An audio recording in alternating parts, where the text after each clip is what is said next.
Sebelum pena menulis sejarah, sebelum kata terucap di lembar tanah, manusia berjalan di sunyi hutan dengan langkah kecil mencari kehidupan. Di goa-goa mereka bercerita, bukan dengan suara, tapi lukisan warna. Tangan yang kasar, jiwa yang muda, menorehkan kisah di dinding purba. Mereka berburu di bawah mentari, menangkap rusa, menyalakan api. Belajar dari alam yang sabar dan bijak, tentang hidup, tentang bertahan, tentang jejak.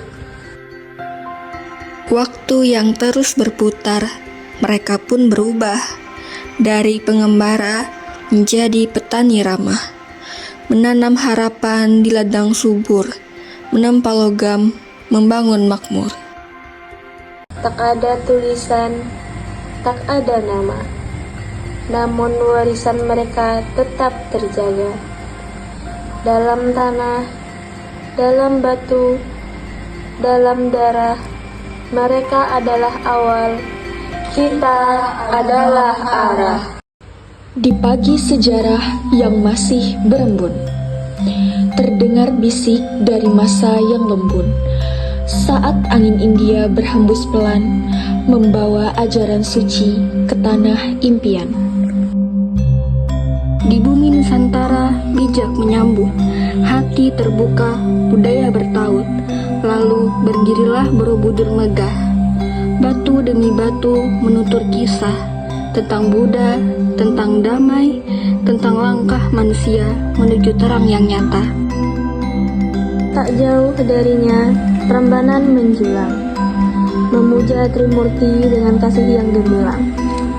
Siwa, Wisnu, Brahmana bersatu dalam doa, menjadi lambang cinta dan harmoni bangsa. Di barat, Tarumanegara berdaulat bijak, menulis jejak di prasasti yang tak retak. Batu-batu tua berbicara tanpa suara tentang raja adil dan kebesaran negara. Borobudur, Prambanan, Tarumanegara, dan prasasti adalah cermin masa lalu yang tak mati. Dari batu, dari ajaran, dari jiwa yang suci, tumbuh peradaban akar budaya negeri. Mereka bukan sekedar peninggalan, tapi napas sejarah yang terus berdenyut dalam kebangsaan. Di setiap ukiran, di setiap huruf prasasti, tersimpan pesan. Bangsa besar tak pernah lupa pada jati diri.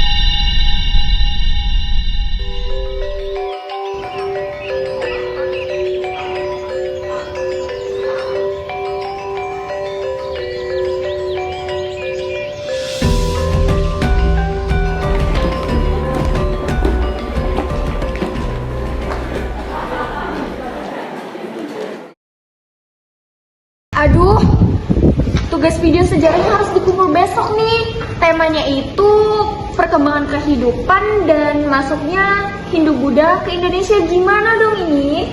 Saya aja kali. Jadi juga aku udah hafal kok dari zaman batu sampai zaman batu akik. Batu akik itu zaman 2015 ini, bukan zaman prasejarah.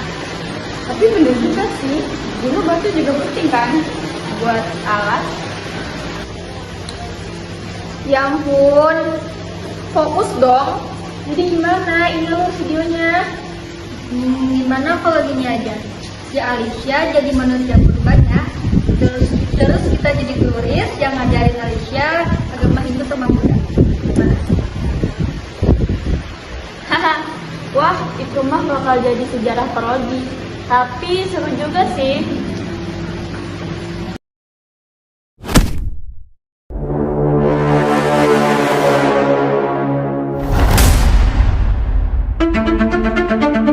Thank you.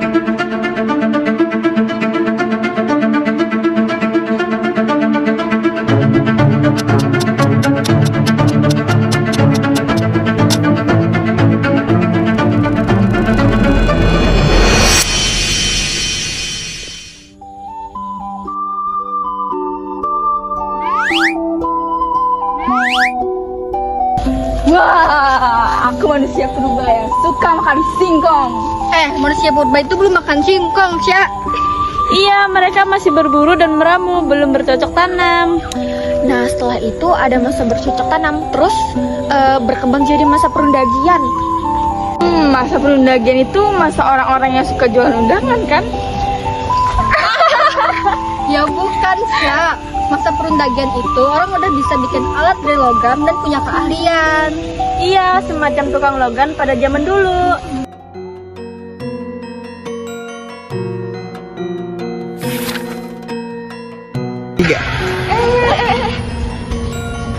Wah, ini di mana ya? Kayaknya kita di Kerajaan Tarumanegara deh. Iya tuh, ada prasasti batu. Itu artinya agama Hindu udah mulai masuk melewati jalur perdagangan. Jadi agama Hindu Buddha itu dulunya bukan masuk lewat JNE ya? Ya bukan, Sya. Lewat jalur India, lewat jalur laut dan budaya. Betul. Coba lihat itu. Itu kayak Candi Borobudur sama Prambanan. Loh, berarti Borobudur itu bukan nama kafe ya? Ya bukan, kocak.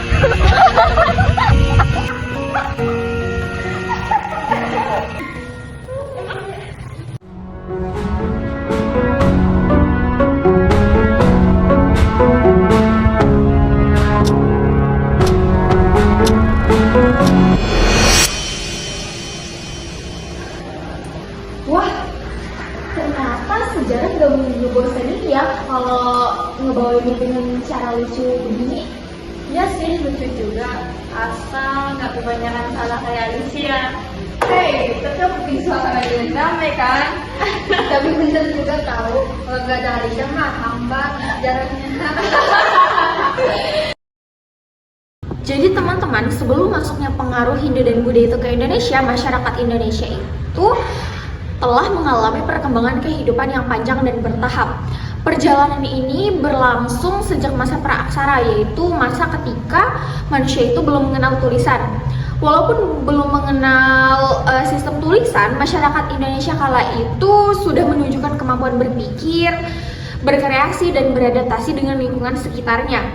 Pada tahap awal, manusia itu hidup secara nomaden, yaitu berpindah-pindah tempat. Mereka berpindah-pindah tempat sesuai dengan ketersediaan makanan dan sumber daya alam untuk memenuhi kebutuhan mereka. Mereka itu bergantung sepenuhnya pada alam untuk bertahan hidup. Aktivitas utama mereka adalah berburu hewan liar, menangkap ikan, serta mengumpulkan hasil hutan seperti buah-buahan, daun, dan umbi-umbian. Alat yang digunakan mereka pada saat itu juga masih sangat sederhana dan terbuat dari batu yang belum diasah halus, seperti kapak, perimbas, alat serpih, dan tulang hewan. Pada masa ini, kehidupan sosial masih sangat sederhana. Belum ada pembagian kerja yang jelas dan belum terbentuk pemimpin dalam suatu kelompok. Namun, nilai-nilai kebersamaan dalam masa ini mulai tumbuh karena mereka harus bekerja sama dalam berburu dan melindungi diri dari bahaya alam di sekitarnya. Setelah memulai kehidupan berpindah-pindah, manusia mulai belajar mengolah tanah dan menanam tanaman untuk memenuhi kebutuhan hidupnya. Inilah awal dari masa bercocok tanam. Dengan kemampuan bercocok tanam, manusia tidak lagi bergantung sepenuhnya pada alam liar. Mereka mulai menetap di satu tempat yang subur, terutama di dekat sungai atau sumber air. Pada masa ini, mereka membangun pemukiman sederhana yang akhirnya berkembang menjadi suatu desa. Muncul pula sistem gotong royong, yaitu kerjasama antar anggota masyarakat untuk kepentingan bersama. Misalnya dalam membuka lahan pertanian, membuat saluran air, atau mendirikan rumah. Selain itu juga, masyarakat mulai memiliki kepercayaan terhadap kekuatan gaib yang dianggap berpengaruh terhadap kehidupan mereka. Keyakinan ini dikenal dengan animisme atau percaya pada roh nenek moyang, dan juga dinamisme atau percaya pada benda-benda yang memiliki kekuatan gaib. Mereka juga mulai melaksanakan upacara keagamaan sederhana untuk menghormati roh leluhur Biasanya dilakukan di tempat-tempat seperti batu besar, goa, atau pohon keramat. Perkembangan selanjutnya terjadi ketika manusia mengenal teknologi pengolahan logam seperti tembaga, perunggu, dan besi. Pada masa ini, masyarakat sudah mampu membuat alat-alat yang lebih kuat dan tahan lama, misalnya kapal corong, moko, bejana perunggu, serta perhiasan logam. Orang-orang yang memiliki keahlian dalam membuat alat logam disebut undagi.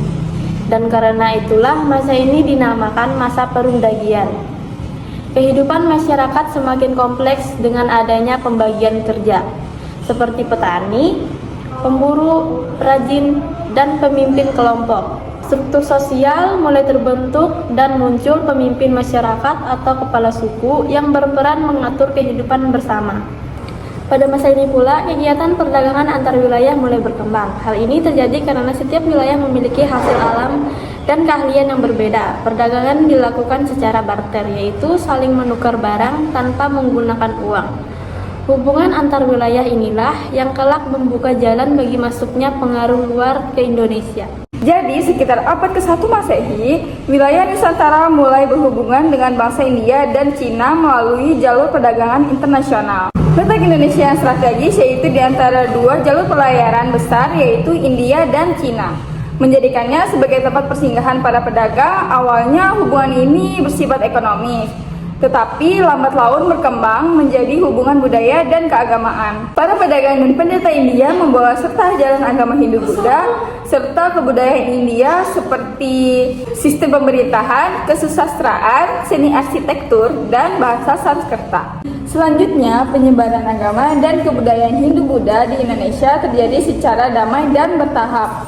Awalnya, ajaran ini dianut oleh kalangan bangsawan dan raja, kemudian menyebar ke masyarakat luas. Proses ini diperkuat dengan munculnya kerajaan-kerajaan bercorak Hindu-Buddha di berbagai daerah, seperti Kerajaan Kutai di Kalimantan Timur yang bercorak Hindu-Siwa, yang kedua Kerajaan Tarumanegara di Jawa Barat, yang ketiga Kerajaan Sriwijaya di Sumatera Selatan yang bercorak Buddha Mahayana, yang keempat Kerajaan Mataram kuno di Jawa Tengah dan Timur, serta Kerajaan Majapahit yang menjadi kerajaan Hindu terakhir dan terbesar di Nusantara. Nah, yang terakhir nih, masuknya pengaruh Hindu-Buddha membawa perubahan besar dalam berbagai bidang kehidupan, yaitu ada 5 bidang.